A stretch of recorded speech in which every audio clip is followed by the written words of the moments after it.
ये कहानी हमें हमारी एक सब्सक्राइबर ने भेजी है। ये इंसिडेंट एक हॉन्टेड घर का है और हैरानी की बात यह है कि आज भी वहाँ एक फैमिली रहती है।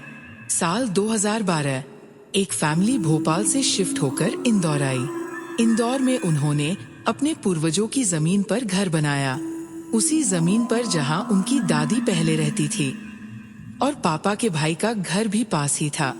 घर में सिर्फ 4 लोग थे, मम्मी, पापा, बड़ा भाई और ये लड़की। शुरू में सब नॉर्मल था, बस मम्मी को कभी कभी बुरे सपने आते थे। फैमिली ने इग्नोर कर दिया। फिर 2017 में दादी की डेथ हो गई और उस दिन के बाद घर का माहौल बदलने लगा। अब मम्मी को रोज खौफनाक सपने आने लगे। कभी कोई गला दबा देता, कभी वो खुद को शमशान में देखती। चारों तरफ लोग रो रहे होते। लड़की उस वक्त छोटी थी, उसे ये सब नॉर्मल लगता था। पर जैसे जैसे वो बड़ी हुई, वही सपने उसे भी आने लगे। सपने में उसके घर का एक कमरा, जहाँ खिड़की पर कौवा बैठा होता, मांस खा रहा होता, उसे घूरता और बातें करता। उसे हमेशा लगता वो कमरा नेगेटिव है। कभी लाइट अपने आप ऑन ऑफ होती, कभी घर में खून के निशान मिलते। ये सब रोज होने लगा। लड़की भगवान में बहुत मानती थी। वो चाहती थी फैमिली भी स्पिरिचुअल हो, पर जब वो पापा को ये सब बताती, कोई यकीन नहीं करता।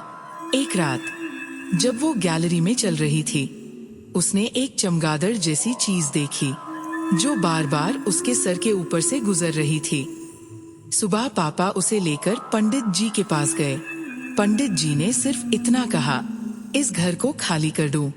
तुम्हारा घर कब्रिस्तान पर बना है और जिस कमरे में तुम्हारी बेटी को चीजें दिखती है, वहाँ नीचे एक पुरानी कब्र है।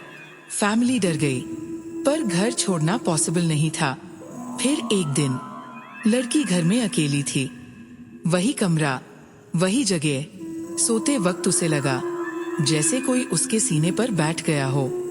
सांस रुकने लगी, वो हिल भी नहीं पा रही थी। डर के मारे उसने हनुमान चालीसा पढ़ना शुरू किया और तब एक आवाज उसके साथ साथ हनुमान चालीसा बोलने लगी। बहुत देर बाद जब वो जगी, पूरी तरह पसीने में भीगी हुई थी। और उस दिन के बाद वो कमरा बंद कर दिया, पर वो फैमिली आज भी वही रहती है।